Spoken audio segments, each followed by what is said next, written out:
আপনি যদি অন্য মানুষ কিভাবে সুখী হতে পারে, তারা কিভাবে ভালোভাবে থাকতে পারে, এটা নিয়ে টেনশন করেন, আপনার হ্যাপিনেস নিয়ে এটার দায়িত্ব নিবে কে?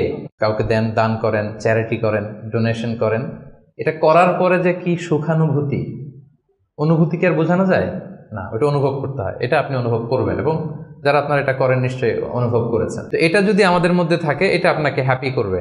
চিন্তা করেন ইসলামের বিধানগুলো, ইসলামের বাতলে দেওয়া যে জীবন দর্শন কত সুন্দর, মানে পুরো সমাজের সবাই যেন আমরা হ্যাপি থাকতে পারি, এরকম একটা সিস্টেম, তাই না? অন্যরা হ্যাপি আমি করতে যাচ্ছি, আমি হ্যাপি হয়ে যাচ্ছি। এবং সহিহ মুসলিমের একটা হাদিস এখানে আমি উল্লেখ করতে চাই, লম্বা হাদিস, শেষের অংশটা, টেক্সটটা হচ্ছে এরকম যে আল্লাহু ফি আউনিল আবিদি মা কানাল আবদু ফি আউনি আখি। রাসূল সাল্লাল্লাহু আলাইহি ওয়াসাল্লাম বলেন, আল্লাহ তাআলা ততক্ষণ পর্যন্ত বান্দার সাহায্যে থাকে যতক্ষণ পর্যন্ত বান্দা তার ভাইয়ের সাহায্যে থাকে। কথাটা বুঝতে পারছেন? আই রিপিট, আল্লাহ তাআলা ততক্ষণ পর্যন্ত কোনো বান্দার সাহায্যে থাকে যতক্ষণ পর্যন্ত এই বান্দা তার ভাইয়ের সাহায্যে